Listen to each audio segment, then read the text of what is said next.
Are you a songwriter? Are you looking to turn your songwriting passion into a full-time gig? Whether you are just at the start of your songwriting journey or a seasoned industry professional, this show is made for you. Welcome to the Songwriter Show, bringing together songwriting news, interviews, and community. Now, welcome your host, Sarantos. Thank you for tuning in, and welcome back to the Songwriter Show, right here on Reality Radio 101. I'm your host, Sarantos. I'm a solo music artist who's been writing lyrics for as long as I can remember. Words are very, very important to me, and that's why I'm thrilled to host this show for you every Tuesday evening. I believe in my heart that every song is a story. Tonight's guest is Matt Gunn. Born and raised in a small town in Ontario, he combines a mix of soul, ska, and rock to prove to the world that there's more to the country than just honky-tonks and cowboy boots. Matt also plays a variety of styles of music as well as all the instruments on his albums. He never uses pitch correction or quantize, and his latest album, The Art of Imperfection, was recorded with no cuts or edits. It's just a play-it genre he refers to as real music. And now, welcome this week's special guest. Welcome to the show, Matt. How you doing tonight? I'm pretty good. How are you doing? I'm doing good, man. So no editing, no Melodyne or auto-tune, no nothing, huh? No, none of that stuff. Like I'm guilty of on previous records, recording, 5 or 6 takes and taking the beginning half of one and the back half of the next. But this time I was like, you know what? I'm not doing any of that. And I pretended I have four channels of analog tape. But recording tape's kind of a bit of a pain, as I discovered. So I just pretended I was recording directly onto the machine. And then I mixed down all my microphones through the tape machine by hot wiring the playhead so that it worked in record mode. And it would just go right onto the reels and right off immediately onto another computer to bypass the reel system. That's awesome, man. If that makes it all. That's great. You know what? I went through something similar. This is my 8th year, and I think around year 3 or 4, I was experimenting, and I just got sick of that auto-tune sound. And it's hard, man, because people kind of expect it, and then you try to give them something authentic, like, oh, I'm in anguish there because of the lyrics and it's purposely chromatic or off tune, and people just don't always get it. So it's a great challenge you've undertaken, and I don't have the right answer for you. I've kind of gone back to using it, occasionally and stuff.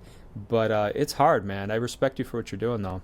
Well, thank you. Yeah, and I find in today's world, we kind of have to be the producer, the musician, the engineer, everything. And I find the musician in me obviously wants to play it perfect and wants to do another take because I feel I can do it better. But then the producer in me is going, yeah, but listen to that. Listen to the crackle in your voice. Listen to the emotion coming out of it. Why do you want to get rid of that? Yeah. And so became over the years I just let the producer win, and to be honest, the entire record was recorded in 5 weeks because all the anxiety was gone. It wasn't about trying to get the best take. It was after 3 takes I'm obviously not going to play it better. Yeah, no, I hear you. Yeah. And then kind of pick one. Yeah, the other thing I've kind of noticed is the less Melodyne I use, the more authentic things sound. And things before, I would literally just select all and then just tune it perfectly 100%.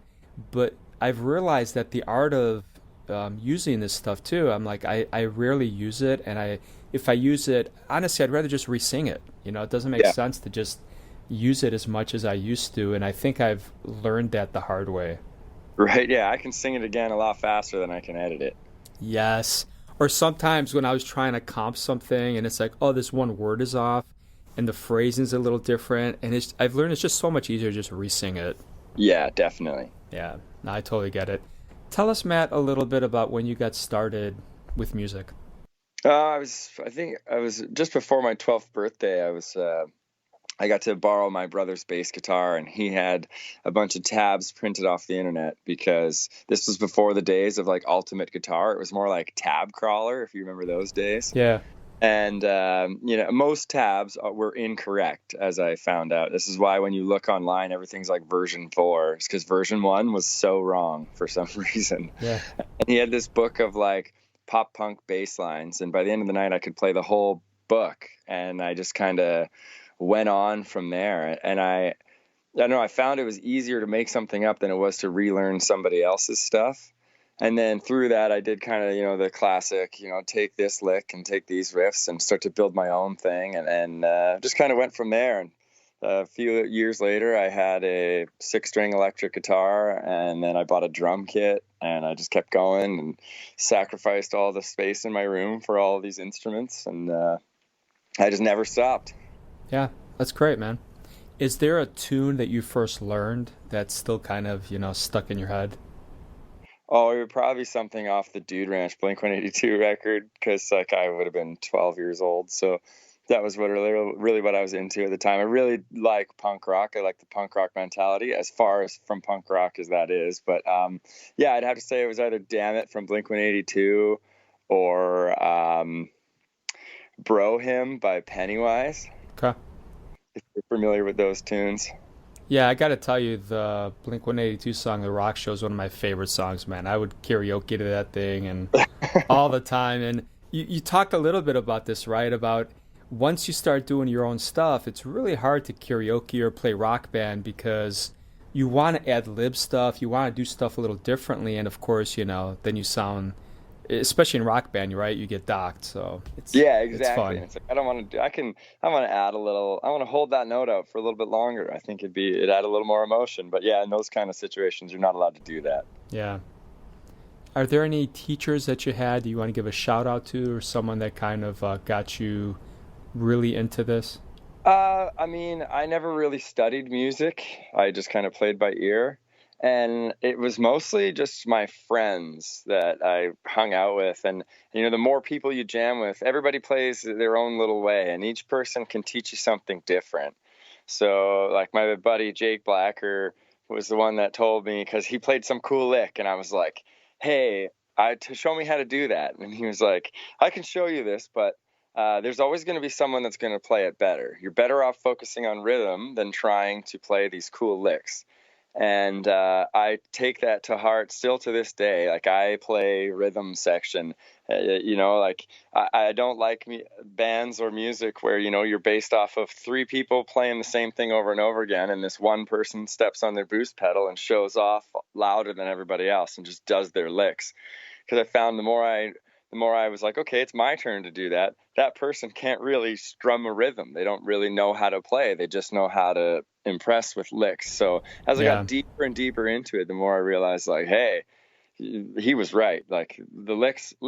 You can see a 6-year-old on the internet playing the coolest lick you ever heard. So it's anybody can do it with practice. But when it comes down to creating your own rhythm and see where you fit in the pocket and trying to hear what the song needs, that's a way harder thing that people seem to avoid. And so he taught me that. And then my other buddy, Brett Simmons, who's the producer, he was the one that taught me listen, because I'd be like, oh, I hate that take. And he'd be like, no, listen to it, though.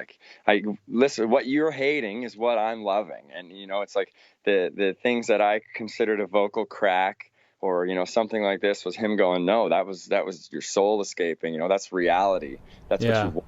And I fell in love with that as well. So those are my main 2 things. It's play the rhythm. Nobody said your rhythm has to be just chords. You can make a wicked rhythm.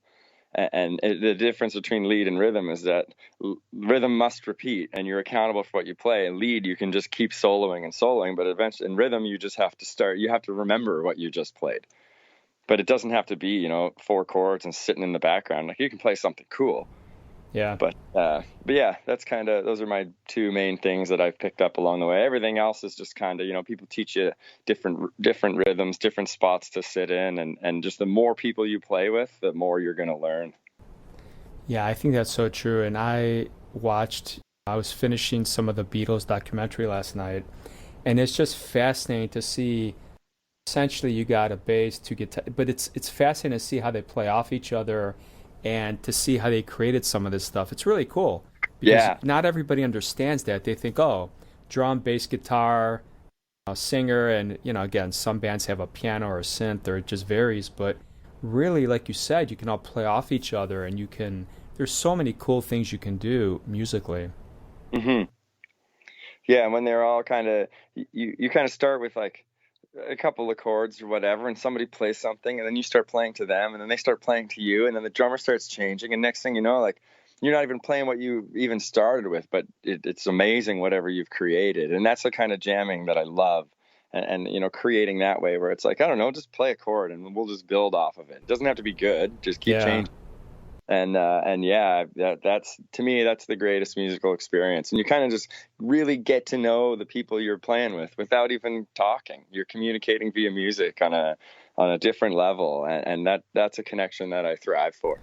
Yeah, I agree with you. And that's one of the hard things now with COVID and live shows. And it's just really, really, I'm craving that. And I can't wait to get out there at some point. I don't know how you guys are up in Canada. Yeah, we're filled with restrictions and all that kind of stuff. And it's the same thing. Like, they just canceled my schedule again. Just before Christmas. They didn't necessarily do that, but they put a 50% capacity limit. So, like, bars and restaurants aren't making any money to begin with. So, like, how can they afford to pay the musicians? So, they canceled our stuff so that they could stay alive. I totally understand. But yeah, I'm with you. I just can't wait for, things like open mics and free jams and stuff where, it's just like people coming together.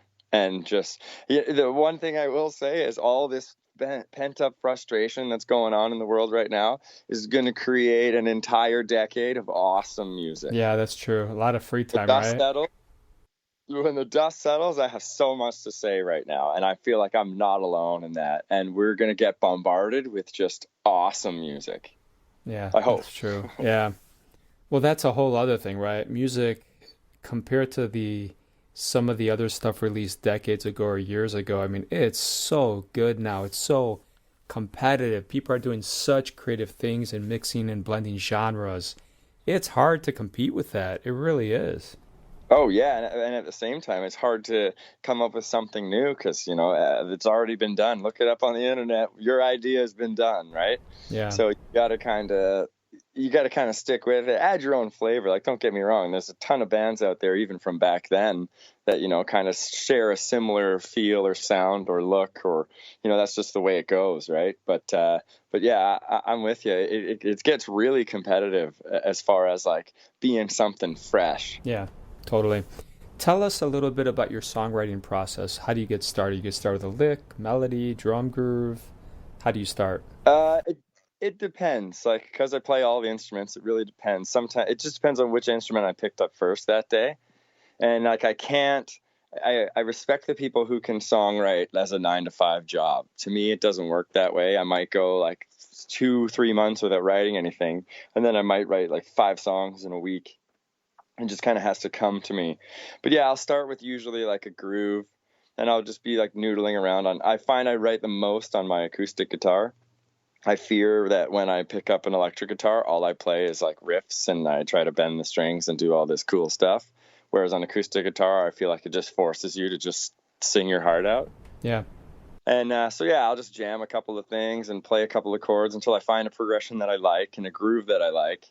And then I'm unable to do this in front of other people, but I will just begin to say words and say sounds and like just spit out whatever comes naturally. And sometimes I like it, and sometimes I'll just keep going and going until I find something that I like, and then I'll write it down, and I'll kind of be like, okay, where am I going with this? And I just kind of let it instinctively happen. I'm digging deep into a part of my body that my brain can't even get to. So I just let it just come out instinctively, and I kind of write that way. So therefore, my process doesn't work like a 9 to 5. Like, I can't just do that all the time. But some days it just gets so built up that it just starts flowing, and I can write a whole song in an hour. Or sometimes that same tune will take me like 4 months. It'll be on the back burner, and I'm trying to come up with what to do next. So it's a little bit of like a whole broad spectrum. But it'll depend on, if I start with the bass, then it'll be a bit of a groovier tune. And if I'm starting with the guitar, it'll be, I don't know, sometimes I'll start with the drums and it'll be a bit of a rockier tune. Or if I'm kind of stuck, I'll play the drums and try and play like a weird offbeat or something a little broken, because that'll give me an idea of just somewhere to sit. Because sometimes I find my strumming hand just kind of delivers the same thing every time, regardless of how much I try to separate it. It'll give me the same kind of flavor. So I'll use a different instrument in my beginning to give me a different idea in my head, so that I can hopefully write a song that doesn't sound like something I've already done. Yeah. That's awesome, man. All right, I'll tell you what. Let's take a listen to your song, and we'll come back and talk, okay? Sure, sounds good. Okay, check this out, everybody. Here we go.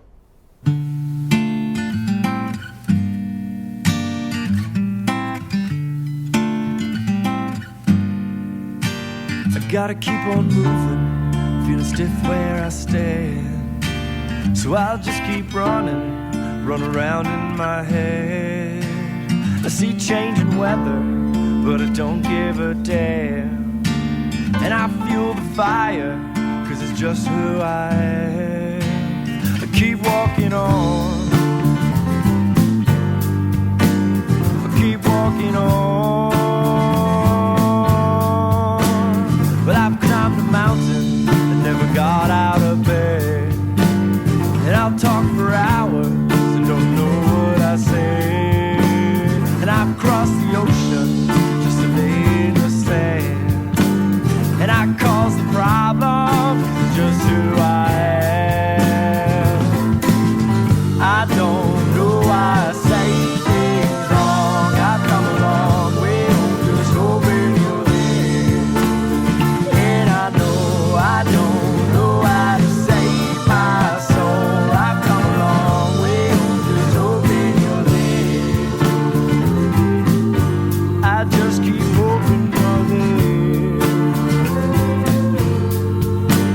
Well, I feel the rhythm, but I know it's not there. And I've made the money, but it doesn't feel real. And I watch them die young, and it just isn't fair. But I keep on going, cause it's just who I am. I don't know why I say things wrong. I've come a long way, just hoping you're here. And I know I don't know how to save my soul. I've come a long way, just hoping you're there.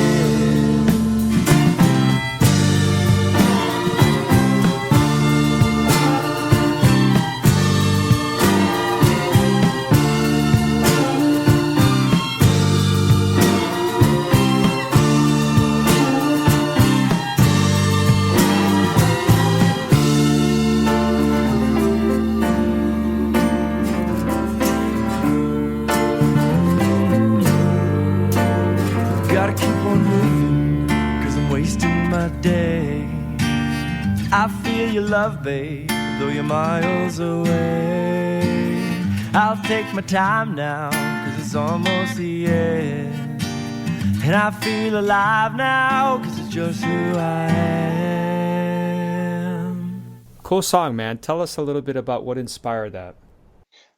Funny story, actually. So, you know how when you start to play more and more shows and people start to hear you, a lot of them want to tell you how they feel about it. And so one time this really drunk guy followed me back to my home and was just telling me all about what he thought, and thought that, you know, he liked my music but wished I was more poetic, and said a whole bunch of negative things. So as a giant F you to that guy, I wrote deepest, darkest, realest tune I possibly could. I dug into all the things I didn't want to admit and all the things I was pretending I wasn't, and I just admitted them all in that song. And it was like, you know what? Take your poetry and here's some reality. Like, I'm just gonna write the realest song I got, and that's that. That's what that song is. So it was just like, as a big, like, don't tell me what to do. I'm gonna do the exact opposite of what you want, because I play music for me. Yeah, that's cool, man. Yeah, that's really cool. Tell us about what is your favorite app on your phone that you can't live without. Lately I've discovered TikTok, and I will admit I learn a lot on it. I mean, I don't really use my phone that much. I have an iPhone SE. I run like old school, like it's people make fun of me every time I pull my phone out because they're like, wow, that's so small and so old. I'm like, yeah, I love it. It fits in my pocket. But so I can't run a lot of the new cool stuff, but I find like I try to push my music on Instagram, and I'm trying to I like to see what's cool and just what the other people are doing, and I find those are two good ways of seeing like what's going on out there. And I was on Instagram for a long time, but I felt like I wasn't doing enough when I look at Instagram. I feel like, my life isn't good enough and I need to try harder. I need to do this. But I find when I scroll through TikTok, I find nothing matters, and the whole world is just silly. And I kind of, it doesn't make me feel so bad, even though it's the exact same thing. But I feel like, I don't do too many apps and too many things on my phone, but just to take a break from my brain and to see, what are other people doing, and am I even on the right track? Like, and I also feel like, you're not going to be the next best thing by doing what everybody else is doing. So it's kind of good to know what's going on so you can kind of tweak it. Yeah, I gotcha. Okay. Tell us a little bit about when you're at a gig, you perform, one of you does a mistake. How do you treat that? How do you, what do you do? Oh, laugh it off. Yeah. Okay. Yeah, I think that's great advice, man. Yeah, because like, and there's times like rehearsal is when you're supposed to stop and go, hey, like, that's not how it goes. Like, especially if I am hiring a band to play my songs, and I'm kind of like, your kick drum has to match the bass, or if you put your kick in, even if it's a millisecond later, it's going to change the groove of the bass guitar, which is going to change the groove of me, and it's going to change the entire groove of the song. So we'll tweak that in rehearsal, and that's rehearsal's job. But I mean, I admit even to myself, like, there's no amount of rehearsing that's going to stop my mistakes on the stage. It's just going to happen. I can't help it. I am a human, and I'm not perfect. So therefore, it's like, there's a difference between making a mistake and not knowing how it goes. Like, if you just screwed up, I don't care. I think it's hilarious. But if you made that mistake every single time we've played the song, I'll be upset. Yeah, I hear you. What do you have coming in the next year that you want to share with the fans? Oh, I'm working on a new record. Over the lockdown periods, I learned music theory and how to score it. It was the quest for more chords. I felt like, I've written well over 100 songs, and I'm just kind of, I feel like I'm running out of ideas. So I wanted more chords and how to play more stuff. And so I bought a software to score, Notion 6 by Presonus, and I've been kind of working out some stuff, and the smaller venues up here are kind of becoming fewer and farther between. So I feel like if I need to fill a big venue, then I'm going to need a big band. And I was trying to write something that has, all these old style instruments and like concert band instruments, and use like a string section and a brass section, and actually score each individual instrument out, rather than just use the string settings on your MIDI keyboard, and actually write it out so that it can generate the sheet music so that I can actually ask people to perform it. Now, whether or not it's going to be a whole album of that, I don't know. Yeah. But yeah, and I just bought a Soundtracks M Series 24-channel console from 1985. So I've been sitting there with Q-tips and alcohol and cleaning the whole thing out so I can get that older analog sound that I've been searching for. And I'm just gonna start pumping out music. I don't know what yet. I got 5 songs on the back burner, but it's just, I feel like this is the time to create, and I want to work with more artists and just make a bigger, larger sound with all my friends and keep going like that. So that's kind of what you can look forward to in the next year. But it all depends. Like, I don't want to get excited for shows because like I have no idea where the world is going. Yeah. Tell us a little bit about your website. Where can people buy your music, stream it, before we let you go here? Yeah, you can go to mattgunnmusic.com. All my stuff can be found there. I'm available on all streaming platforms. I sell vinyls out of the trunk of my car in true punk rock fashion. And I can ship them, so I'll ship them anywhere. They're $20 each, or make me an offer, basically. But yeah, so I haven't really got any sort of like physical distribution network. So there's not really very many record stores you can go buy the vinyls in. There are a few of them, but they're up here in Canada. But with the help of the internet you just go on to the website and the contact page and you send me a message of what you want, and I'll make sure you get it. That's awesome, man. That's awesome. Yeah. All right, Matt. I want to thank you so much for being on the show tonight, man. It was a pleasure. Yeah, thanks for having me. I really appreciate it. You're welcome. So thank you to all the fans out there who spent a little time with Matt and I. I hope everyone's unique story gets heard around the world.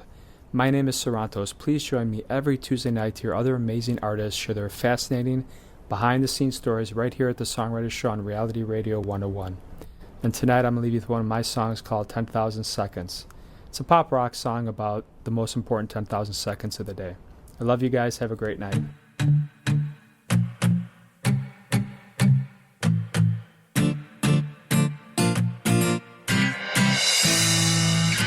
You play the game to change the game. You're either growing or dying, either winning or trying. You grow frustrated, the grind keeps you jaded. Sometimes in the clouds, sometimes laying down. Look out the front window, not the back mirror. Oh no, don't get stuck in limbo. Unmasked, unloved, and unconscious. No, no, no. 10,000 seconds in a day. 10,000 seconds is all you get. 10,000 steps and you're on your way. That's all you get, just 10,000 seconds in a day.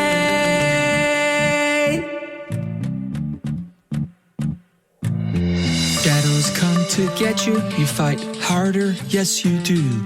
Keep breathing, moving and praying, the finish line is waiting. You earn your tragedies, feel every ounce of the agonies. Fight for freedom without a gun, fight cause you know you've already won. Look out the front window, not the back mirror. Oh no, don't get stuck in limbo. Unmasked, unloved, and unconscious. No, no, no. 10,000 seconds in a day. 10,000 seconds is all you get.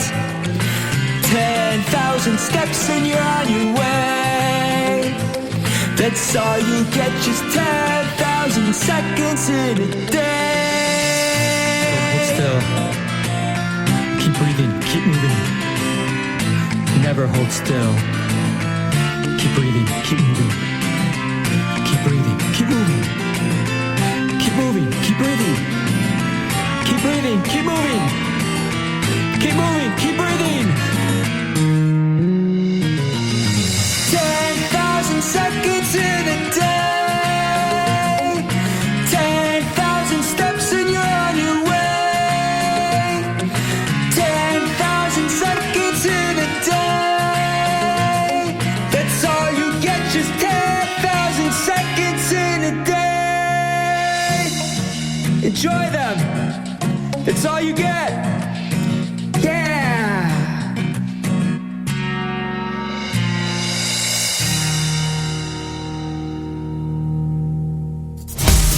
Thank you for listening to The Songwriter Show. To keep the momentum going, head over to www.songwritershow.com and join our free music community of artists, songwriters, and producers. That's www.songwritershow.com.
love.